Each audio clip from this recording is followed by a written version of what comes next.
Good morning everyone. मेरा YouTube channel में आपका स्वागत है।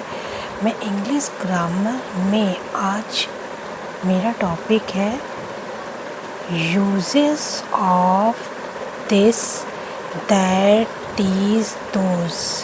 तो इन चारों का यूज़ हम कब करते हैं, इसके बारे में जो कन्फ्यूज़न होता है वो हम आज दूर करेंगे और इस टॉपिक से रिलेटेड जो भी कॉन्सेप्ट है वो क्लियर कर देंगे।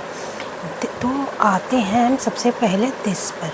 यूजेस ऑफ दिस का यूज़ तब होता है जब कोई वस्तु हमारे पास होती है, हमारे नियर होती है। The things which is near we use this. जब कोई वस्तु हमारे पास होती है तो उसके लिए है और उसकी संख्या एक होती है, यानी वस्तु एक हो और वो हमारे पास हो। जैसा कि एरो से ही आपको लग रहा होगा कि ये काइट जो है वो हमारे पास है और एक है, पास हो और एक, दो कंडीशन हो, यानी पास भी होनी चाहिए और एक भी होनी चाहिए। तो उसके लिए हम दिस का यूज़ करेंगे। तो this is a kite. Concept clear. अब ये कैप है। कैप के साथ भी कंडीशन ये है कि एरो से आपको लग रहा होगा कि ये हमारे पास है, नियर है और वन है। संख्या में वन हो, नंबर्स में वन हो और नियर हो, यानी एक हो, हमारे पास हो। एरो से ही पता चल रहा कि ये पास है और एक है, तो इसके लिए हमने दिस का यूज़ किया। This is a cap. पास और एक, दिस इज़ अ कैप। अब आ जाते हैं अपने दूसरे टॉपिक पर, दैट। दैट का यूज़ तब हम करते हैं जब वस्तु एक हो लेकिन हमसे दूर हो। जैसे कि एरो से आपको लग रहा होगा कि ये बॉल है तो एक लेकिन हमसे दूर है, तो इसके लिए हमने THAT दैट का यूज़ किया। That is a ball. That is a ball.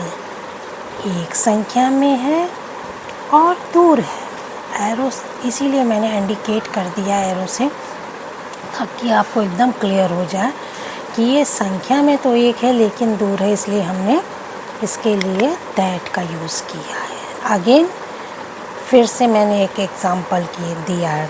That is a cup. ये संख्या में तो एक है कप लेकिन दूर है।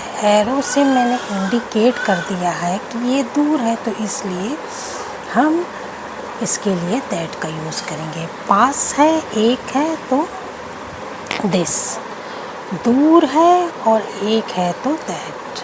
आई थिंक कि आपका कॉन्सेप्ट क्लियर हो गया होगा। अब आते हैं दिस पे।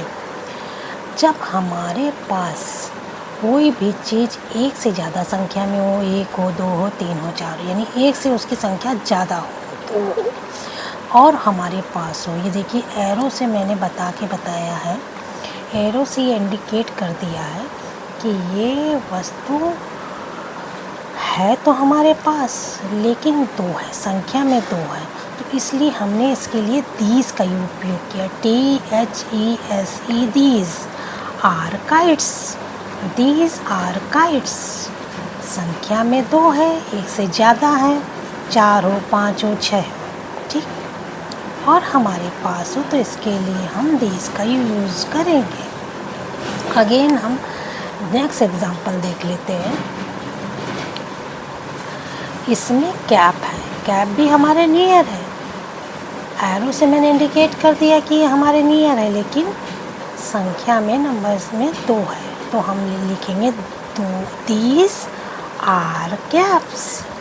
These are caps. अब आ जाते हैं दोस्त पे। जब कोई वस्तु एक से ज़्यादा संख्या में, दो हो, तीन हो, चार हो, यानी संख्या उसकी एक से ज़्यादा हो लेकिन हमसे दूर हो। संख्या में ज़्यादा हो एक से और हमसे दूर हो, जैसे कि मैंने एरो से इंडिकेट कर दिया, तो हम उसके लिए यूज़ करेंगे THOSE। Those are balls. Those are balls. संख्या में एक से ज़्यादा है, दो है और हमसे दूर है, तो हम यूज़ करेंगे THOSE, those are walls. Again next example देख लेंगे। ये कप है, कप ये संख्या में एक से ज़्यादा यानी 2 हैं, तो हम यूज़ करेंगे दोज आर कप्स। इसकी संख्या हम 3 भी कर सकते हैं, तो उसके लिए भी हम जो है दोज का यूज़ करेंगे, THOSE, those are cups. I think कि आपको कॉन्सेप्ट क्लियर हो गया होगा। एक है पास है दिस, एक है दूर है दैट, एक से ज़्यादा है पास है दिस, एक से ज़्यादा है दूर है दोस्त। आई थिंक कि आपके लोगों के मन में दिस, दैट, दीज, दोज इनको लेके जितने भी कन्फ्यूज़न होंगे वो क्लियर हो गए होंगे। और अगर कोई प्रॉब्लम हो तो आप कमेंट्स में बताएं। धन्यवाद।